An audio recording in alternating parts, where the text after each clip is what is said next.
Il faut que tu prophétises encore sur un grand nombre de peuples et de nations et de langues et de rois.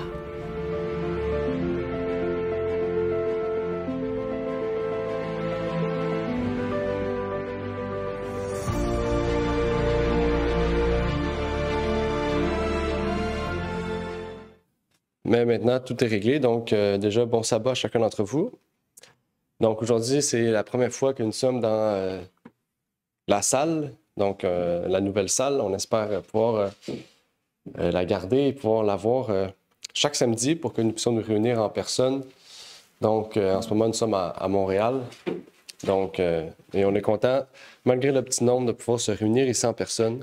On espère que ce nombre pourra grandir avec toute l'œuvre d'évangélisation que nous avons prévue pour faire grandir le message et donc l'œuvre du Seigneur. Donc, aujourd'hui, nous allons parler, comme qui est écrit à l'écran, le monde à venir. Donc, oui, merci. Donc, au travers de cette école du sabbat de cette semaine, et j'espère que vous avez pu le faire aussi cette semaine. Donc, nous allons voir les promesses de Dieu faites pour un monde meilleur, donc données pour un monde meilleur. Et avant de commencer, donc, j'aimerais pouvoir prier avec vous. Donc, je vous demanderai de pouvoir incliner la tête ou de prendre la position pour la prière. Notre Père est aux cieux, j'aimerais te remercier pour ce moment que tu nous permets d'avoir, de pouvoir partager ensemble ce sujet. Que tu puisses bénir tous ceux et celles, Seigneur, qui sont ici présents et ceux qui s'en viennent, Seigneur. Donc, que tu puisses bénir aussi David, qui va arriver bientôt, Seigneur. Et que tu puisses permettre que cette salle puisse être un lieu de rencontre, une salle, Seigneur, où nous pouvons te louer et te rendre gloire, Seigneur. C'est ma prière donc pour ces choses, au nom de ton Fils Jésus-Christ. Amen.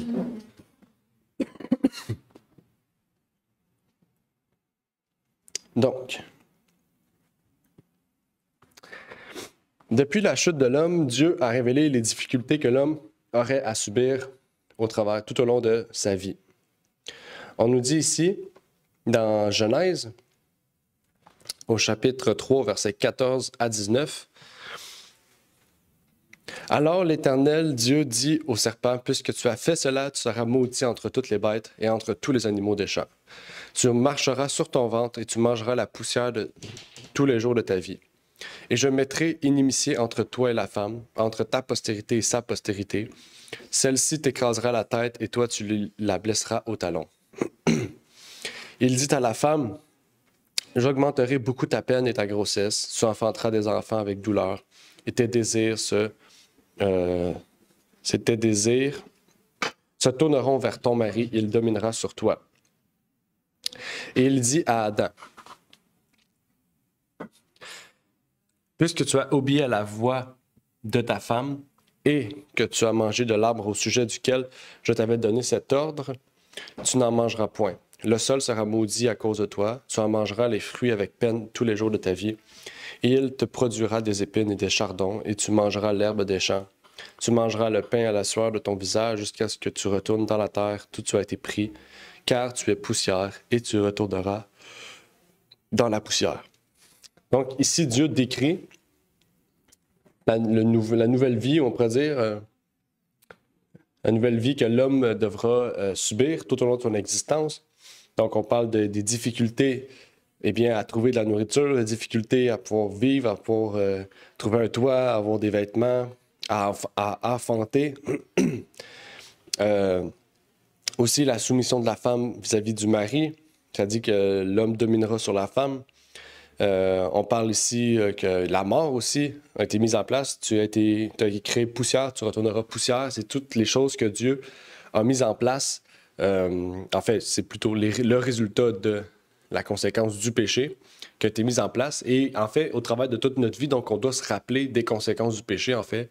Et c'est la raison qui nous pousse aussi à rechercher le monde à venir.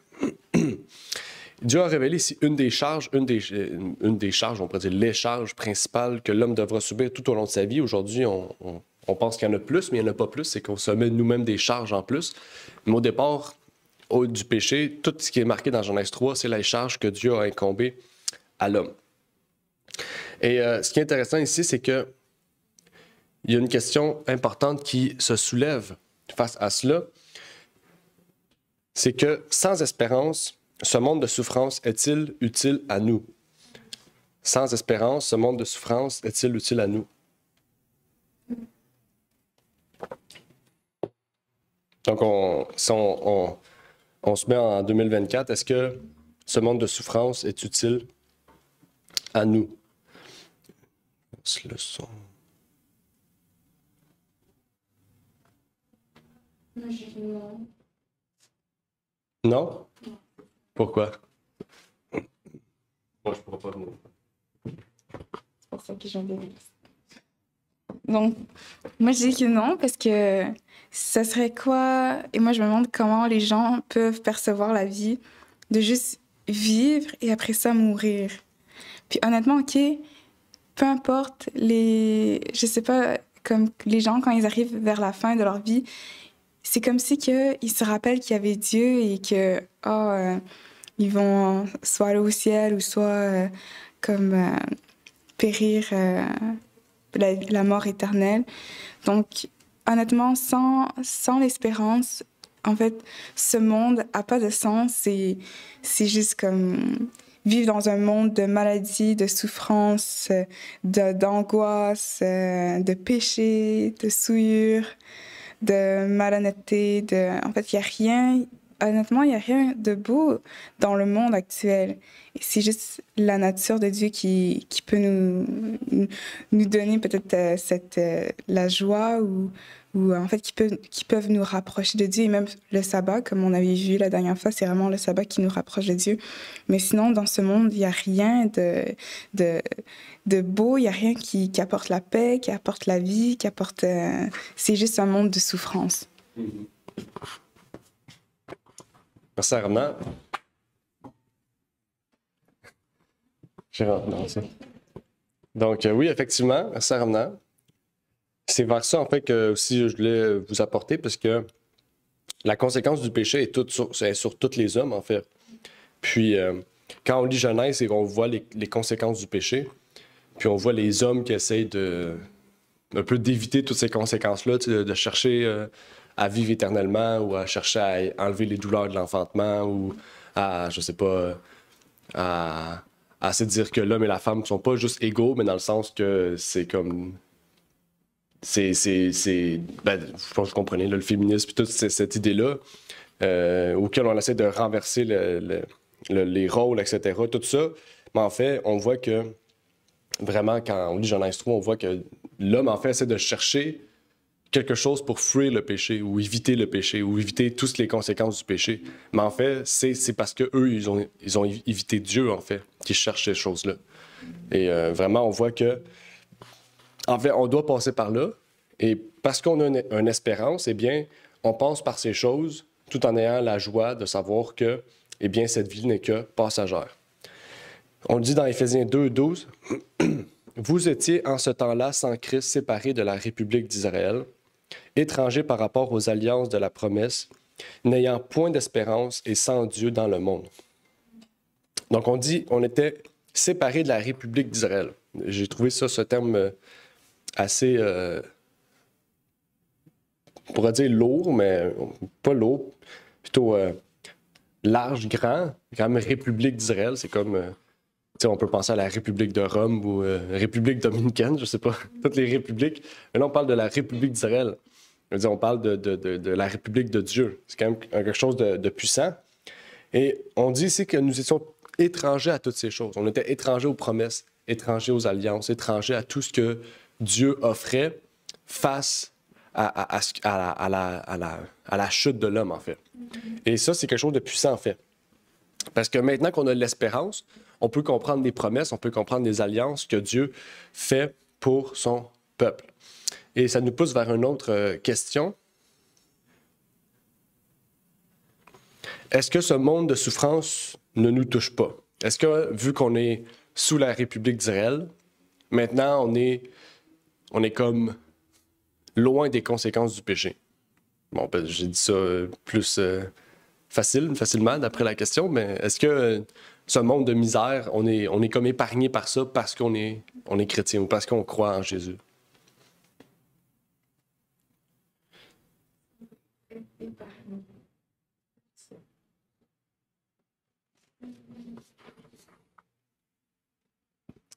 est-ce qu'on est épargné du monde de misère? Ou, si vous voulez répondre à la question, est-ce que ce monde de souffrance ne nous touche pas? Nous sommes épargnés de ce monde de souffrance.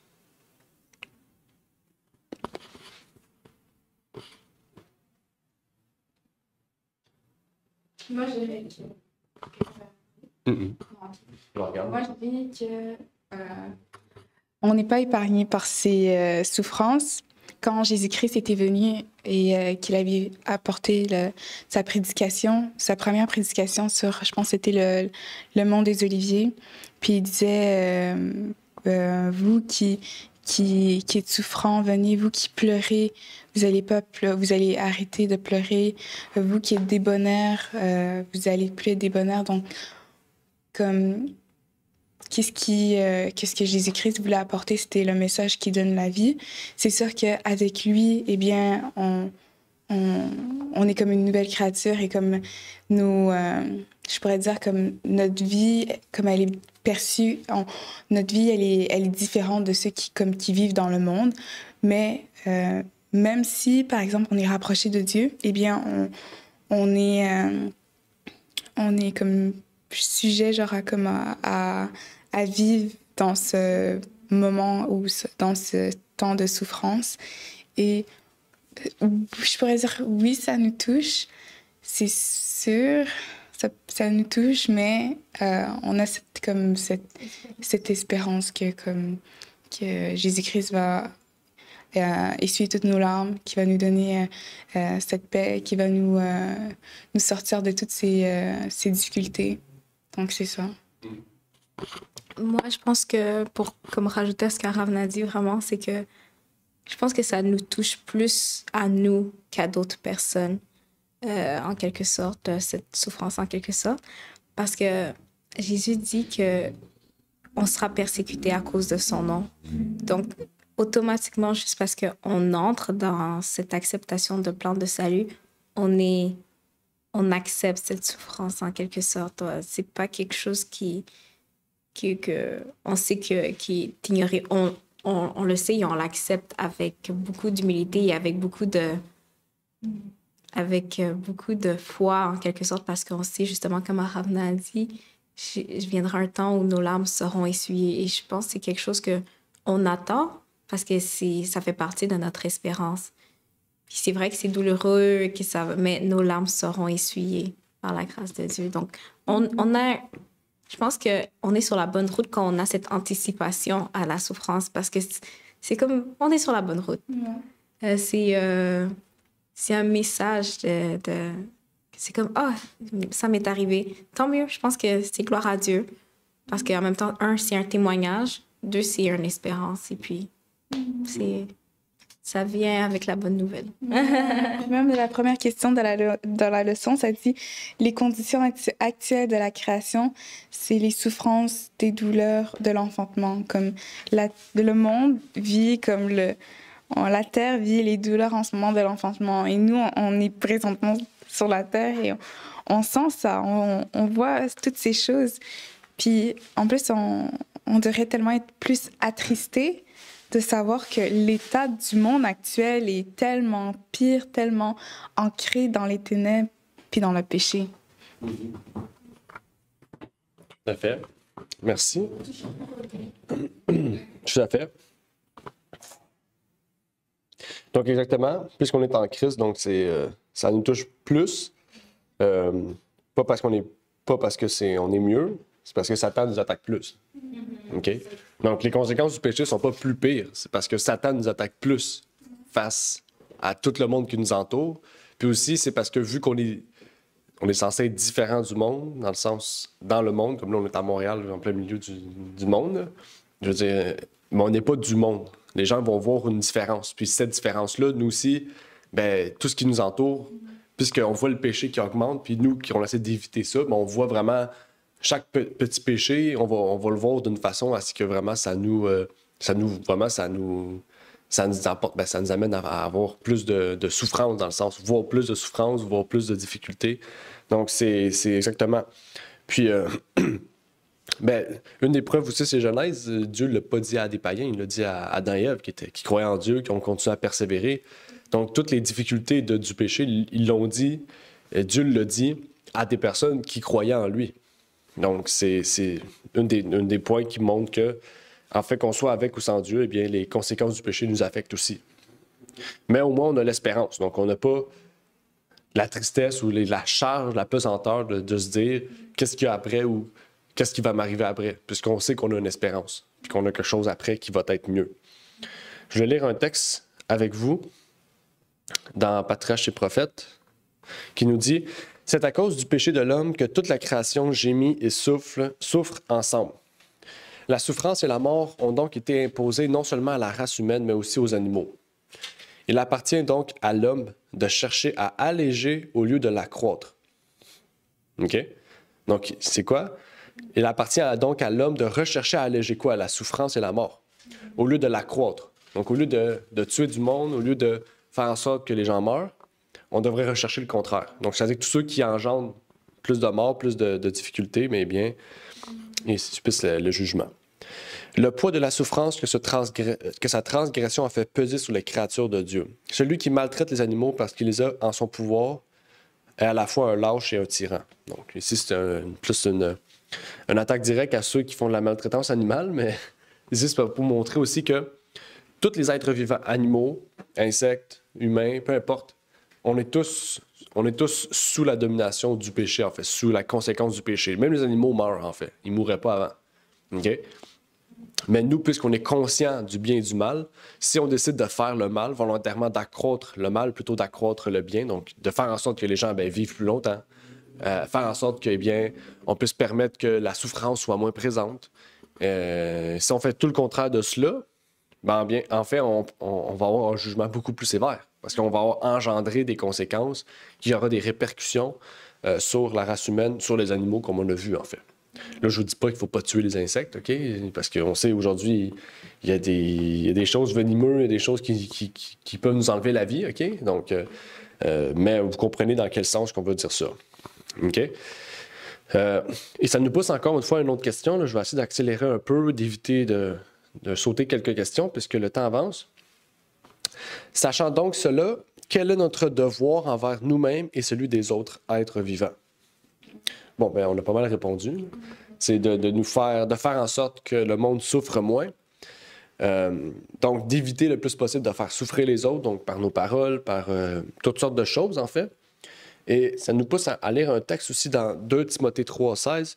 Toute l'Écriture est divinement inspirée et utile pour enseigner, pour convaincre, pour corriger, pour former à la justice. Donc, tout ça, c'est pas écrit ici pour détruire, pour déconstruire, pour frapper, puis pour former à l'injustice. Non, c'est former à la justice, corriger, convaincre et enseigner. Donc, notre travail, c'est que si on parle comme Christ a parlé, Christ a parlé par la manière d'il est écrit, eh bien, tout ce qu'on va faire va amener les autres à être pas seulement des meilleures personnes, mais aussi à pouvoir, soit vivre plus longtemps, soit, de pouvoir eux-mêmes faire le bien. Et donc, à travers notre vie, dans le désir de rechercher à faire la volonté du Seigneur, à éviter la souffrance dans notre vie et dans la vie des autres. Et c'est ça aussi le but, parce qu'il y en a qui vont dire, oui, on a une seule vie, on peut faire ce qu'on veut, manger n'importe quoi, faire n'importe quoi. De toute façon, on meurt. OK?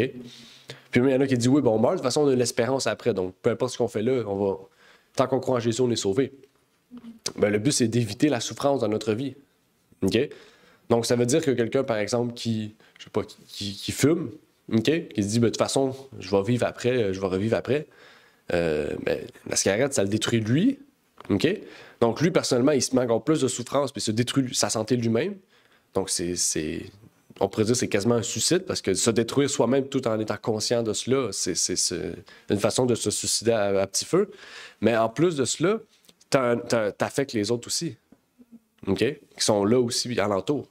OK? Puis ça peut créer des problèmes, comme quelqu'un qui fait de l'asthme, par exemple, qui est alentour d'une fumée, peu importe la fumée, que ce soit fumée du pot ou peu importe le type de drogue ou peu importe les types de fumée, mais bien ça va engendrer encore plus de problèmes sur sa santé. Puis il peut tomber encore plus malade. Parce que ça rabaisse le système immunitaire. Donc, ici, c'est juste pour vous dire que, en fait, vous nuisez, vous vous détruisez vous-même, vous vous faites souffrir vous-même à long terme, ça peut développer des maladies, mais ça fait souffrir les autres aussi. OK? Donc, c'est pour ça qu'il ne faut pas juste se dire, oui, ben, tu sais, je peux faire n'importe quoi, de toute façon, je vais vivre après. Il ne faut pas penser comme ça, parce que tout ce qu'on fait présentement va avoir une répercussion dans le futur.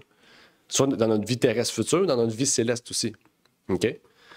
Puis ça a des effets aussi sur notre cerveau aussi. OK? Tout ce qu'on fait, tout ce qu'on mange, tout ce qu'on prend, tout ce qui rentre, en fait, dans nos 5 sens, ont des répercussions sur notre cerveau, qu'on le veut ou qu'on le veuille pas. Donc, ça a des graves répercussions. Oui, Renard. Oui, je dirais que la souffrance d'Adam et Ève n'était pas seulement parce qu'ils quittaient le jardin, parce qu'ils quittaient l'arbre de vie, mais c'était la séparation avec Dieu, la mort spirituelle. Il n'y a pas d'espérance. Mais Paul dit, pour nous, nous avons été réconciliés avec Dieu. Le fait que nous savons que nous avons été réconciliés avec Dieu, ça nous réconforte, ça enlève un certain poids sur notre épaule, un certain fardeau. Nous ne sommes plus des étrangers maintenant, Paul dit, nous sommes des gens dans la maison de Dieu, comme vous dites, séparés de la République d'Israël, mais maintenant il dit, vous êtes concitoyens des saints, notre cité, notre citizenship est dans les cieux. C'est ça que Paul dit. Donc, quand nous savons toutes ces choses, il y a un poids de souffrance qui est enlevé sur notre épaule. Et puis, comme tout le monde qui fait son intervention dit, l'espérance. L'espérance que nous avons, nous sommes déjà dans le royaume des cieux, mais le royaume de grâce, le royaume qui va transformer en royaume de gloire bientôt, nous savons, l'Esprit Saint rend témoin à notre esprit, nous sommes enfants de Dieu, nous serons dans le royaume éternel bientôt. Ça nous soulage des souffrances du monde. Nous ne portons pas le charge comme le monde le porte. Nous ne le supportons pas comme le monde le supporte. Dieu nous a fait grâce parce qu'il nous a réconciliés avec lui en Jésus-Christ. Et laisse-moi vous dire en passant que l'espérance que la Bible dit, c'est l'un des dons qui est très fort. Paul parle de 3 dons qui durent éternellement, c'est la foi, l'espérance et l'amour. Et là, Paul dit l'espérance ne se trompe jamais. Mm-hmm. Oui, merci Renard, effectivement, tout à fait. Merci pour ton intervention. Donc, tout à fait. Et ça nous mène aussi vers la prochaine question. Je vais sauter quelques questions parce que le temps avance. En fait, je vais tout sauter. On va aller directement à la dernière question. Puisqu'on a une espérance, on a une promesse aussi.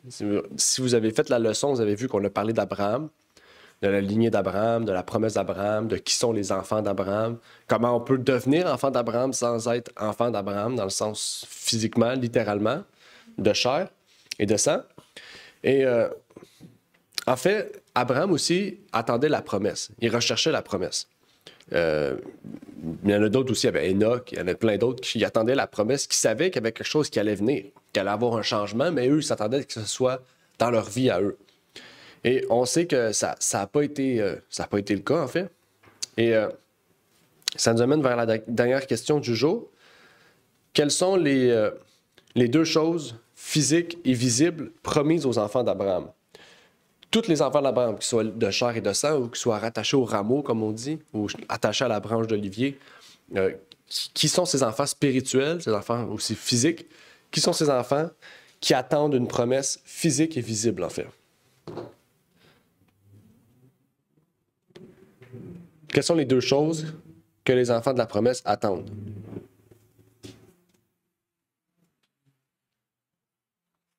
On a vu ça aussi dans la leçon. Je ne sais pas si on a parlé des 2, mais je sais qu'on en a parlé de un des 2. Quelles sont les promesses visibles que les enfants d'Abraham attendent, tout comme Abraham attendait, en fait? ces choses.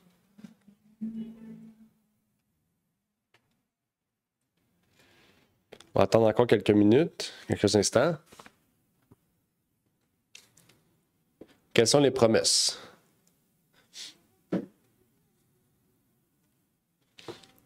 On va aller lire Apocalypse.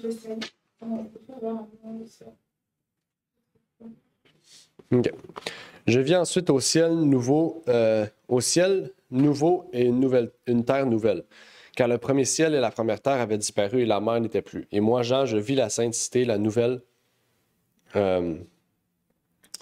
Jérusalem qui descendait du ciel d'auprès de Dieu, préparée comme une nouvelle mariée qui s'est tournée pour son époux. Et j'entendis une grande voix du ciel qui disait, « Voici le tabernacle de Dieu avec les hommes, et il habitera avec eux. Ils seront son peuple, et Dieu sera lui-même avec eux.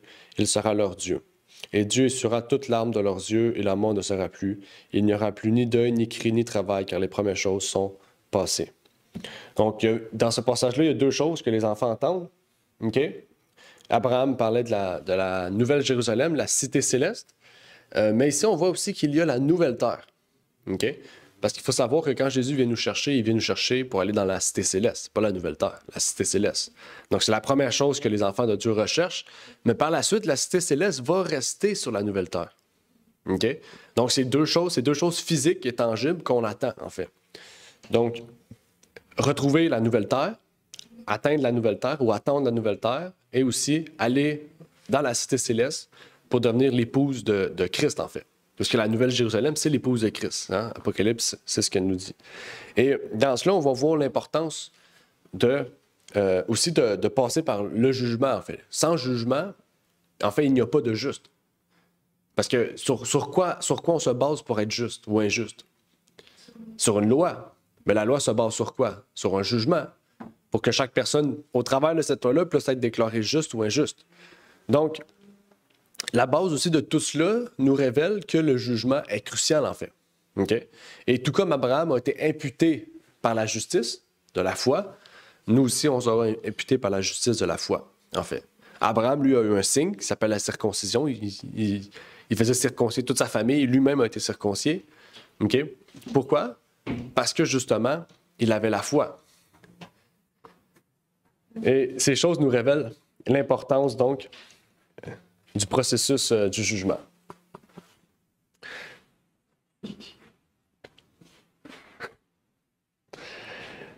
Et ça nous rappelle aussi que maintenant, nous avons une joie qui est temporaire, dans le sens que nous avons une joie qui, un jour, va peut-être s'estomper par la tristesse ou d'autres on pourrait dire, sentiments.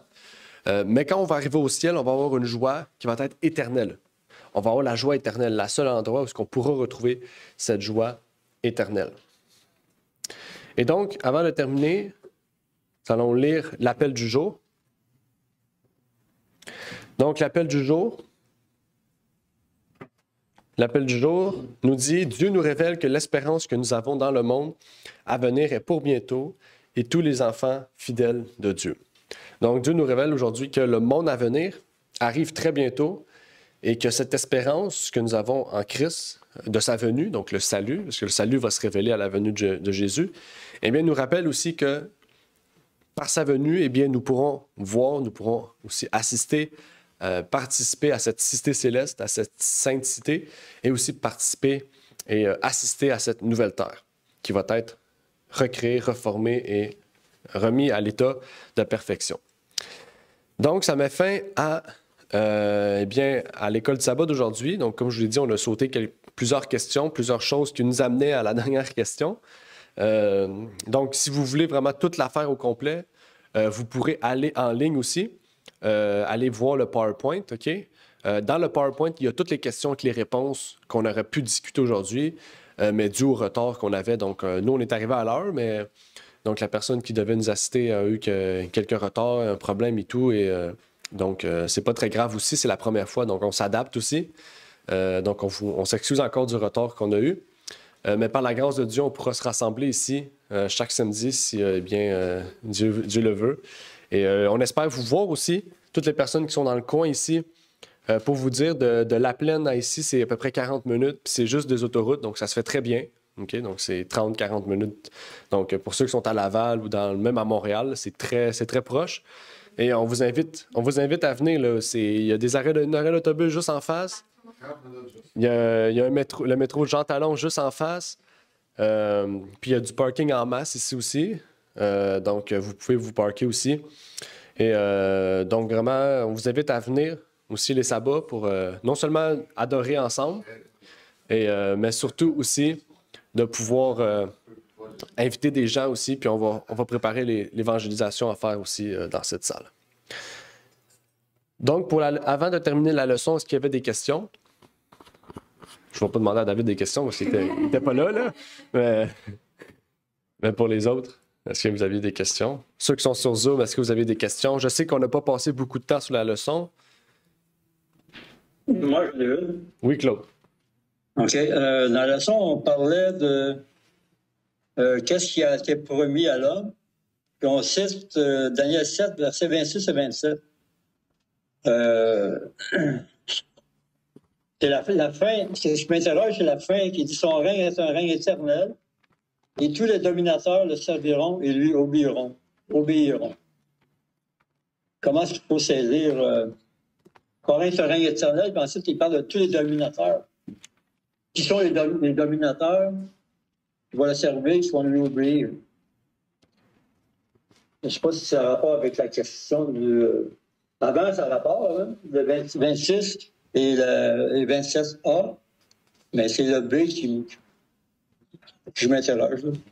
Ça, c'est le 27B? Oui. OK. Bon point.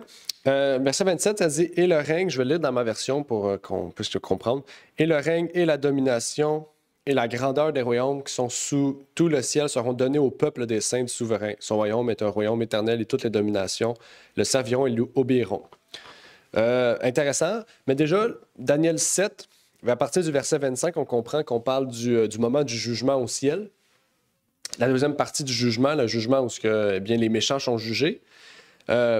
Puis vraiment, quand tu lis bien le verset 27, ça dit « Et le règne et la domination et la grandeur des royaumes qui seront sous tout le ciel seront donnés au peuple des saints. » OK? Au moment du jugement au ciel, le jugement des méchants, où on dit souvent circonstanciel, mais j'aime pas vraiment ce terme-là. Si vous vous rappelez, dans Apocalypse, on disait que les trônes sont donnés aux saints. OK? Puis on dit ça aussi dans Daniel 7, à partir du verset 25. Et ici, c'est la même chose, en fait. Parce qu'au moment où le jugement sera exécuté, la phase finale du jugement, ben en fait, tous les royaumes, tous les dominateurs, tous ceux qui auront été rois puis royaumes, on peut parler de la Perse, Grèce, etc., seront soumis à l'Éternel et ils vont le servir et lui obéir. Si vous vous rappelez, dans la Bible, on dit que Satan va lever une dernière rébellion contre la sainte cité, mais après ça, les gens vont voir que c'est impossible puis ils vont reconnaître la puissance et la souveraineté de Dieu. Mais c'est ce que nous décrit le verset 27, c'est la puissance, la souveraineté de Dieu. Mais ils vont reconnaître aussi que même les saints, en fait, qui auront suivi Dieu, en fait, les royaumes vont être soumis à ces saints-là. Ce qui veut dire que ces saints-là vont être ramenés à l'état de pureté, à la perfection, et que ces royaumes-là, en fait, vont recevoir, ils vont être sous la domination de Christ. Et puisque nous sommes les enfants de Christ, et que Christ a dit, si vous êtes avec moi jusqu'à la fin des temps, vous allez être assis sur mon trône avec moi. Donc, on va recevoir la royauté aussi, comme Christ l'a reçu de son Père. Et c'est ce que Daniel 7, verset 27 nous dit, en fait. Il nous parle de la phase finale du jugement, les deux dernières phases du jugement, qui est au ciel, et l'autre qui va être sur la terre avant la purification finale de la terre. Ça n'était pas en lien avec la leçon, mais c'est une bonne question. Okay, donc quand la Bible dit que tous genoux fléchiront devant l'Éternel.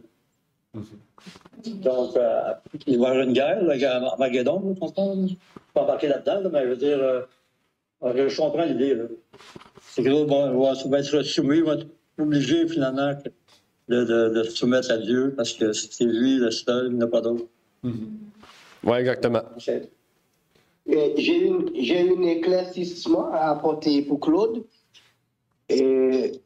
La Bible dit les cieux sont les cieux de l'Éternel, mais il a donné la terre au Fils de l'homme.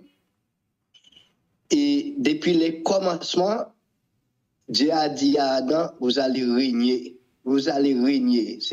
Adam était le gouverneur de cette planète. Mais quand Satan a ravi cette planète de la main d'Adam, Satan a promis, même à Jésus, cette planète a dit que il m'a été donné. C'est pas vrai, il n'a pas été donné, mais il a fait comme un seul coup d'État, il a ravi. Mais Jésus-Christ l'a repris. Mais pourquoi Jésus-Christ a repris le royaume? Il veut nous redonner le royaume.